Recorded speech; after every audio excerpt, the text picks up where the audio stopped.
In today's video, I want to talk about 3 of the best ways that photographers should be spending their time in order to become profitable, in order to make money from their business. That is, I'm speaking to photographers who run a business of photography. So you actually offer photography services as a business. Every day, there are many things that photographers spend their time doing. Apart from taking photographs, we know, of course, you spend a lot of time editing photos, you spend a lot of time posting on social media, trying to get your post to maybe go viral, or you spend time commenting on other people's photos or watching tutorials, practicing, and all of those things. Some of these activities are really good, very beneficial. They add a lot of value. But some of these activities in the long run and on the whole, and in terms of running a business, they do not add so much value. Now, here are 3 ways that as photographers, you should be spending your time in order to make your business profitable. The first thing that you need to spend your time doing is what I would call marketing and branding, packaging yourself. It's very important for you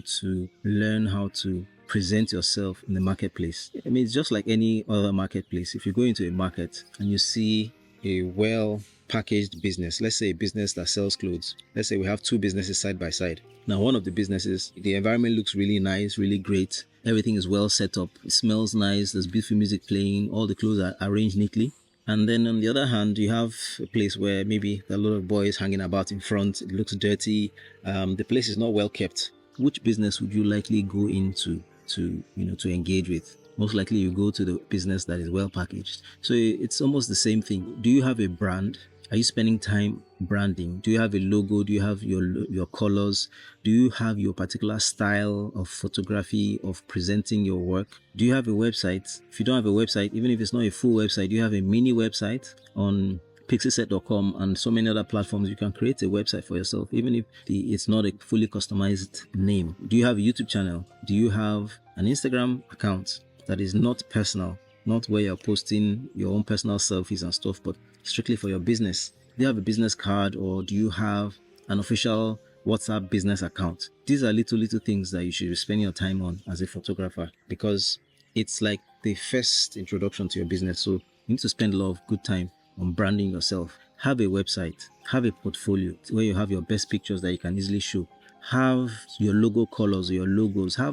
Just be different. That way you command respect. That way your potential clients see you as a serious business. Again, marketing and branding covers things like advertising. Are you promoting your work online? Are you paying for those Facebook ads, those Instagram ads? Are you putting yourself out there on Google? Like Google My Business. Can people find your business on Google Maps? These are little things that you should be spending your time on. So if you're not spending your time on those things, maybe you need to start thinking about that. The second thing that you should be spending your time on is networking and partnerships and relationships. Like a popular saying says that if you don't have money, at least have people. A lot of times, some of the good business deals that you get, some of the long-lasting business deals you get, is really about relationships. It's one thing to have the skill, right? But then do you know the people who can connect you to the people who need your skill? So you need to go out and attend events.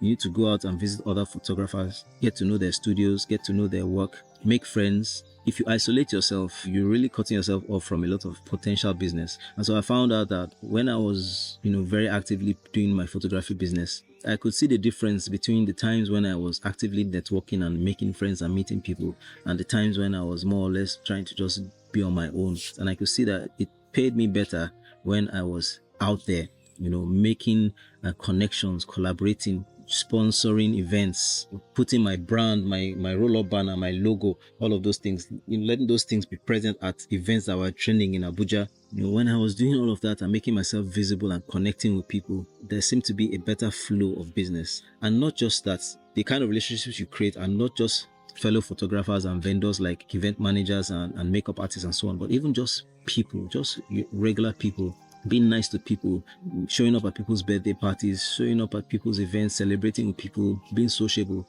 All of these things bring more business for you. You can't spend all your time in the studio editing. You can't spend all your time in the studio practicing with your camera. You can't spend all your time just being on your own and doing things. Try to be sociable, try to meet people, try to form relationships and be a people person, improve and work on your people skills. These things help you to run a more profitable business. The last tip I'll share in this particular video is spend time on your customer onboarding or customer engagement process. In other words, spend time refining and optimizing that process of moving your client from the stage of inquiry to the stage of actually patronizing your business. The customer engagement process goes like this. So first of all, a customer is passing by, right? They have a need. They need a photographer for an event or portrait, birthday portrait. And then they come across your Instagram page, or somebody tells them about you, and they reach out to you and say, hey, I heard you're a photographer.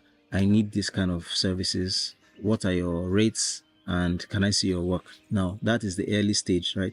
But the final stage of that process is that they actually patronize you. They actually become a paying customer and they pay you money to do the work. That process, you need to refine it. Now, what do I mean by refine it? Here is a typical scenario for photographers who do not refine their process. Somebody calls, hello, hi, my name is Susan. So I heard you're a photographer. I need to take pictures. What are your rates? And the photographer says something like, what do you want to do? How much do you have? Or what's your budget? All those kind of questions. It's not as refined as, picture this other scenario. The client comes, sees your packages. They see a link that says, for more details about our packages and for booking, click on this link. They go there. They see a beautiful website that has a portfolio, your best work showing, and then they have different packages. You can see the gold package, the silver package, the bronze package.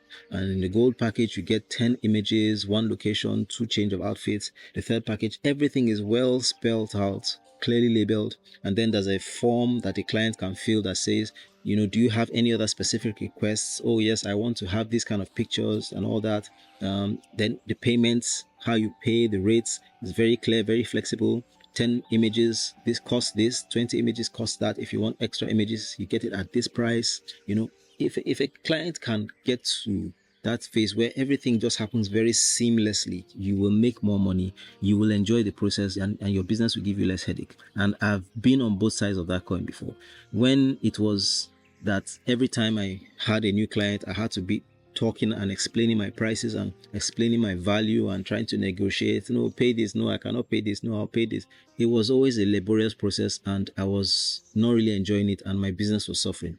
But as soon as we streamlined the process and put everything on an online link and had a system, so your system could be that your client sees your work, there's a link, there's an easy way to contact you once they fill the form. Or you could do it this way. You could have it that they fill a form, and once they fill the form, a member of your staff or team, or even you yourself, follows up with a call and says, hi, my name is so and so. I saw that you filled our inquiry form. I'm calling to follow up. What kind of services would you like? Or if they come to your studio, there's a tea table there. They can have some tea, there are cold drinks, there's music, there's nice ambience. That whole process. So you see that process of engaging your client and turning them from a client who is just making inquiries to a client who is actually paying you for work. You have to find a way to refine that process, make that process smooth, make that process easy and enjoyable, because it's those kind of impressions that will make your clients part with their money and stay with you. But if everything is haphazard, you're talking to you on the phone, the network cuts, they cannot get back to you, you're talking, hello, I cannot hear you, what do you say, ma?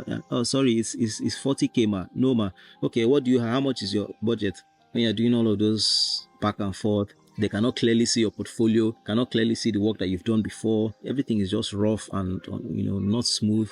Those kind of experiences will probably turn your customer off and they may not come back. So I think it's important, if you're a photographer who really wants to make your business profitable and you want to make more money, spend time refining that process. And the bonus tip I'll give you is an extension of that last tip, which is that make your customer experience throughout enjoyable. If you treated your customer nice when they were making inquiries, make sure you're treating them even nicer after they've paid. Don't just collect the money, deliver the pictures and dump them. Be nice to them, crack jokes, make them feel good, deliver the photos on time, give them bonus packages. If you have a studio, make your studio fun, make your studio exciting and enjoyable. Buy them a meal. Just do something that makes your clients feel like they're in the best place. Because trust me, there are other photographers out there, even next door. The photographer next door might even be better than you or more skilled than you. But your customer will keep coming back to you because you give them that beautiful experience that they always enjoy. And I think that's very, very important. So I mentioned 3 things with a bonus that I think photographers should spend their time on to become more profitable. The first is to spend time on their marketing and branding, to spend time on their presentation, how they present themselves to the marketplace. Have a website, have a portfolio, have a logo, have a brand, have a system, have something that looks nice. Let your business look attractive to the marketplace. Second thing that you should spend your time doing is networking and building relationships and being a good people person. Spend time being social and being nice. Don't just spend time always in the studio practicing and editing and all that. And the third thing is spend time refining the process of taking your customer from someone who is just making inquiries to someone who is paying. That onboarding process, that initiation process, that engagement process, let it be smooth and enjoyable. And the bonus tip was that even after the client has paid, continue to make the experience with you enjoyable. And by so doing, you're bound to attract more money, more inflow of customers and clients into your business. I have to get out of here now. Just came to sit down in the forest near my house to make these videos, just to provide a different ambience and a different background to some of these my videos. I hope you enjoyed it. If you did, please let me know in the comments. I hope you check out the other videos on the channel. I hope you subscribe. Thanks for watching. Catch you in the next one.